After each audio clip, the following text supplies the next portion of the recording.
Alizeh talk کے معزز سامعین کو علیزہ کنول کا سلام۔ دوستو، شروع کرتے ہیں آج کی کہانی۔ امی کی طبیعت ٹھیک نہ تھی۔ میں اور میرا بھائی ان کو ہسپتال لے کر گئے تو پہلی بار ہم نے اسے دیکھا۔ اس کا نام سریا تھا اور وہ نرسنگ کی ٹریننگ کے لیے وہاں آئی ہوئی تھی۔ جس شعبے میں امی کا چیک اپ ہوتا تھا، نرسنگ ٹریننگ کی عمارت وہاں سے قریب ہی تھی۔ سریا بہت خوبصورت تھی۔ 14ویں کا چاند کہوں تو بیجا نہ ہوگا۔ اتنی حسین صورت میں نے زندگی میں کبھی نہیں دیکھی۔ بھائی بھی اسے بغور دیکھ رہے تھے۔ اس کا حسن ایسا ہی تھا کہ نظر ایک بار ٹک جاتی تو پھر ہٹتی نہ تھی۔ اتفاق کہ امی کا چیک اپ کرنے کو وہ بھی ڈاکٹر کے ساتھ آ گئی۔ فائل اس کے ہاتھ میں تھی۔ جو تفصیل ڈاکٹر بتاتی جاتی تھی وہ اس پر لکھتی جا رہی تھی۔ جب ہم ہسپتال سے نکل رہے تھے، وہ ہم کو دوسری بار راہداری میں مل گئی۔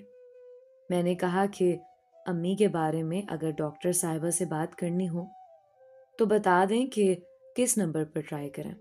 بولی، آپ میرا نمبر لے لیں، جو بات کرنی ہو میں کرا دوں گی، اور جس دن آپ کو ہسپتال آنا ہو مجھے مطلع کر دیں تو آپ انتظار کی زحمت سے بچ جائیں گی۔ سریا کے ساتھ فون پر بات ہوئی۔ جب ہم ہسپتال جاتے وہ ہماری کافی معاونت کرتے۔ یوں اس کی ہماری دوستی ہو گئی۔ اس کی ٹریننگ مکمل ہو چکی تھی اور اب واپس جانے کا سوچ رہی تھی۔ اس نے امی کو بتایا کہ 8 سال کی تھی جب امی ابو میں اختلاف ہوا۔ میرے والد صاحب نے والدہ کو طلاق دے دی اور دوسری شادی کر لی۔ جب سے اب تک ہمارا ان سے کوئی رابطہ واسطہ نہیں ہے۔ امی نے ہم دونوں بہنوں کو ان سے لے لیا تھا۔ وہ خرچہ بھی نہ دیتے تھے۔ بڑی مشکلات میں ماں نے FA تک تعلیم دلوائی اور نرسنگ ٹریننگ کے لیے میں یہاں آ گئی۔ امی ہماری ہمدرد واقع ہوئی تھی۔ انہوں نے سریا کو بیٹی بنا لیا۔ یوں اس کا کبھی کبھار آنا جانا رہتا۔ پھر وہ لاہور سے اپنے شہر سیالکوٹ چلی گئی۔ کچھ عرصہ تک اس نے کوئی رابطہ نہ کیا۔ ایک دن اچانک اس کا فون آیا کہ وہ اپنی والدہ اور بہنوں کے ساتھ لاہور شفٹ ہو گئی ہے کیونکہ اس کی ملازمت ہو گئی ہے۔ وہ ہسپتال میں کوارٹر حاصل کرنے کی بھی کوشش کر رہی تھی۔ فی الحال انہوں نے کرائے پر مکان لیا تھا۔ خوبصورت ہونے کے ساتھ ساتھ وہ اچھی عادات کی مالک بھی تھے۔ ہنسمکھ اور خوش اخلاق تھے۔ امی سے پیار کا اظہار کرتی تو میری والدہ بھی اسے یاد کرتی رہتی، اور جب کبھی وہ کئی دنوں تک نہ آتی تو مجھے کہتی، رمشا، سریا کو فون تو کرو، کیا وجہ ہے کہ ابھی تک نہیں آئی؟ عید پر اس کے لیے کوئی نہ کوئی تحفہ یا جوڑا لے کر رکھتی تھی۔ غرض ماں جیسے بیٹی کو چاہتی ہے ویسے ہی سریا کا خیال رکھتی تھی۔ میرے علاوہ اشر بھائی کے پاس بھی اس کا نمبر تھا۔ جب میں مصروف ہوتی، امی بھائی سے سریا کا نمبر ملوا لیتی اور باتیں کرتی۔ امی کو اپنی صحت کے بارے تشویش تھی اور سریا ان کو اس لحاظ سے گائیڈ کرتی رہتی تھی۔ اتفاق سے اشر بھائی کا آفس بھی اس ہسپتال کے ہی نزدیک تھا جہاں اسے نوکری ملی تھی۔ وہ اس سے ملنے 1-2 بار ہسپتال گئے۔ نہ جانے کب فون پر دونوں میں دوستی ہو گئی کہ بھائی ہم کو بتائے بغیر اس کے گھر بھی آنے جانے لگے۔ ان کی ملاقاتوں کا سلسلہ 2 سال تک چلا، لیکن انہوں نے ہم کو کانوں کان خبر نہ ہونے دی۔ وہ ویسے ہی ہمارے گھر کبھی کبھی آتی، امی سے اور مجھ سے مل کر چلی جاتی۔ ایک دن مجھے کچھ شک سا ہوا کہ بھائی چپکے چپکے کسی لڑکی سے فون پر باتیں کرتے ہیں۔ میں نے ذرا ٹو لگائی تو انہوں نے بتا دیا کہ سریا فون کرتی ہے۔ کیا اسے پسند کر لیا ہے بھائی؟ تو وہ بولے، ہاں، ایسا ہی سمجھ لو۔ کبھی نہ کبھی کسی سے شادی تو کرنی ہے، یہ بھی اچھی ہے۔ تم اس کے بارے میں سوچو، پھر امی کو منا لیں گے۔ میں بھائی کی باتیں سن کر کچھ گمسم ہو گئی، کیونکہ جانتی تھی کہ میرا بھائی ایسا ویسا نوجوان نہیں۔ اس کا یہی مطلب تھا کہ وہ سنجیدہ ہو چکے تھے۔ بھائی کی پسند میرے والدین کے لیے ایک بہت بڑا مسئلہ تھا۔ میں نے بھائی سے کہا، بھائی، امی ابو آپ کی شادی اپنوں میں کرانا چاہتے ہیں، بلکہ امی تو چاچا حیدر کے گھر بات بھی کر چکی ہیں۔ وہ سریا سے شادی کے لیے کبھی نہ مانیں گی۔ میری بات بھی صحیح تھی۔ وہ چپ ہو گئے، مجھے کوئی جواب نہ دیا۔ بہرحال میں نے ان کے کان میں یہ بات تو ڈال دی تھی کہ بھائی جان آپ ذرا سنبھل کر چلیے گا۔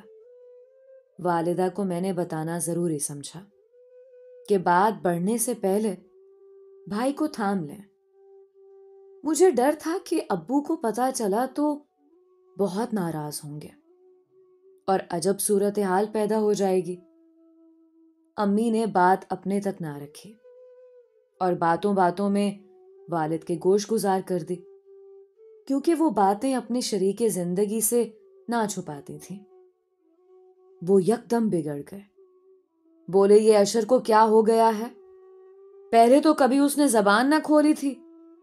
والدہ نے سمجھایا کہ نوجوان لڑکا ہے، آپ اسے کچھ نہ کہیے گا، میں خود منا لوں گی۔ بات شاید سمجھانے کی حد سے آگے بڑھ چکی تھی۔ جب والدہ نے تنبیہ کی، اشر بھائی اکھڑ گئے، کہنے لگے، زندگی میں نے گزارنی ہے، آپ لوگوں نے نہیں۔ جان لیجئے کہ اگر مجھ پہ زبردستی اپنا فیصلہ تھوپنے کی کوشش کی گئی تو میں گھر سے چلا جاؤں گا۔ والدہ اس دھمکی سے ڈر گئیں۔ اشر ان کا ایک ہی بیٹا تھا، تاہم میں نے امی کو تسلی دی اور بھائی کو بھی کہ وقت کے ساتھ سب ٹھیک ہو جاتا ہے۔ اللہ سے دعا کیجیے کہ جو ہو اچھا ہو۔ اب سریا نے ہمارے گھر آنا بند کر دیا تھا، شاید کہ بھائی نے اسے منع کر دیا تھا۔ ہم دونوں بہنوں نے اشر بھائی سے کہا کہ آپ ہم کو سریا کے گھر لے چلیں، ہم دیکھیں تو صحیح کہ وہ کیسے لوگ ہیں۔ اشر ہم کو سریا کے گھر لے گئے۔ اس کی بہن اور والدہ بہت خوش ہو کر ملے، ہماری خاطر مدارت کرنے لگیں۔ ان کو خیال ہوا کہ شاید ہم نے سریا کو پسند کر لیا ہے اور اپنی بھابھی بنانے کا ارادہ ہے۔ ہم کو بھی یہ اچھی لگی تھی۔ ہم بہنوں نے امی کو منا لیا کہ فی الحال آپ اشر بھائی کو تنہا نہ چھوڑیں، بلکہ ان لوگوں کے گھر آنا جانا رکھیں۔ نہ جانے یہ اونٹ کس کروٹ بیٹھنے والا ہے، ایسا نہ ہو کہ آپ کا بیٹا آپ کے ہاتھ سے نکل جائے۔ امی نے بھی بیٹے کی ان لوگوں میں گہری دلچسپی کو سمجھ لیا۔ کوئی ماں اپنی اولاد کی خوشیوں کو ریزہ ریزہ ہوتے دیکھنا نہیں چاہتے، ایسے میں جبکہ اس کا بیٹا اکلوتا ہو۔ ابو کو منانا اب امی کا کام تھا، ہم تو اپنے بھائی کے ساتھ تھے۔ سچ کہوں تو پہلی نظر میں ہی مجھے سریا بھا گئی تھی۔ امی نے ایک دو بار سریا، اس کی والدہ اور بہن کو گھر بھی مدعو کیا۔ وہ شاید چاہتی ہوں کہ والد ان کو ایک نظر دیکھ کر پرکھ لیں تو بات آگے کریں، لیکن والد صاحب حیدر چاچا کے گھر ہی بھائی کا رشتہ کرنا چاہتے تھے۔ وہ اس بات سے رنجیدہ ہو گئے کہ میری بیوی اور بچیاں بھی اپنے بھائی کی ہم نوا ہو گئی ہیں۔ ہم تو بھائی کی خاطر ایسا کر رہی تھیں کیونکہ مجھے معلوم تھا اب اشر ماننے والے نہیں ہیں۔ وہ ہر اتوار کو کھانا سریا کے گھر کھاتے تھے، ہم کو نہ بتاتے، مگر میں نے حالات سے باخبر رہنے کے لیے سریا کو اس قدر اعتماد میں لے لیا کہ وہ مجھے اکثر باتیں فون پر بتایا کرتی تھی۔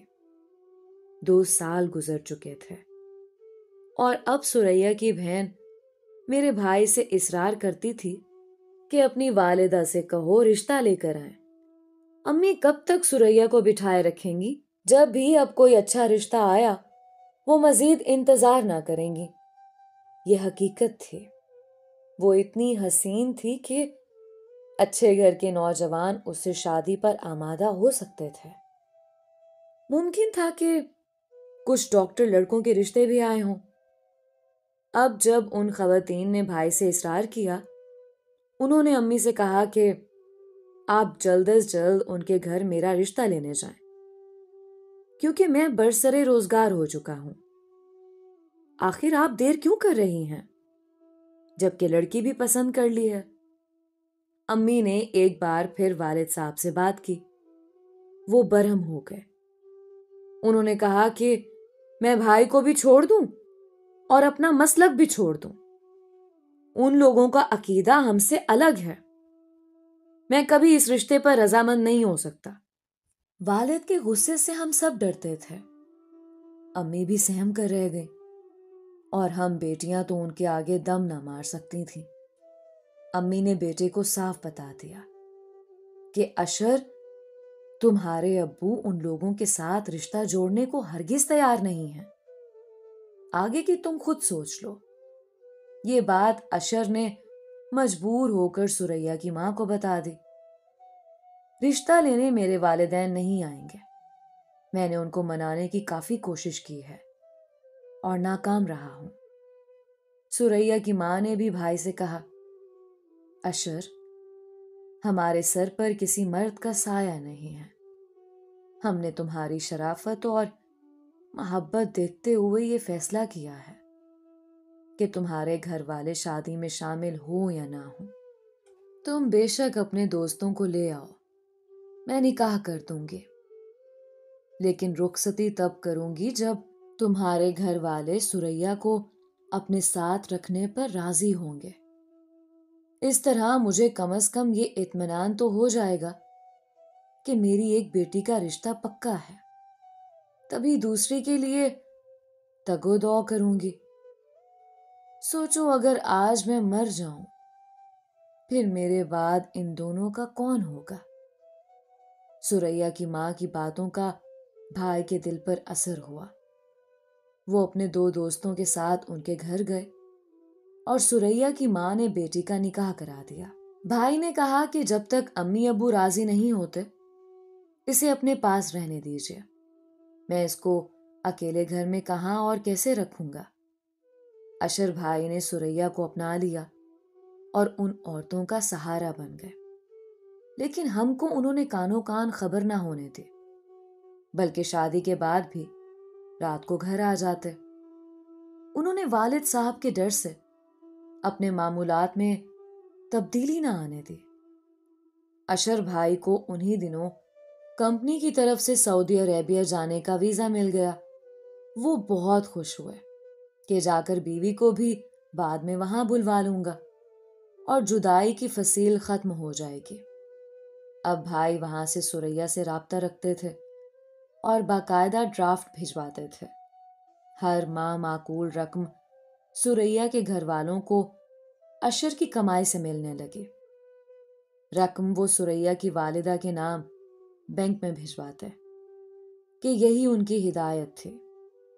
وہاں جا کر اشر بھائی کو اندازہ ہوا کہ یہاں بیوی کو بلوانا اور ساتھ رکھنا ایک نہایت دشوار امر ہے۔ 3 سال بعد بھائی چھٹی پر وطن آئے۔ جب ساس کے گھر گئے، پتا چلا سریا گھر پر نہیں ہے۔ اس کی ماں نے بتایا کہ اس کی خالہ اسے لے گئی ہے اور وہ سیال کوٹ میں ہے، کیونکہ یہاں اس کے بہت رشتے آتے ہیں اور وہ کسی کو بتا نہیں سکتی ان کی بیٹی شادی شدہ ہے، صرف اور صرف اس خوف کی وجہ سے کہ اشر کے والد کو علم نہ ہو جائے اور وہ یہاں آ کر کوئی ہنگامہ نہ کر دیں۔ اشر کو یہ بات عجیب لگی۔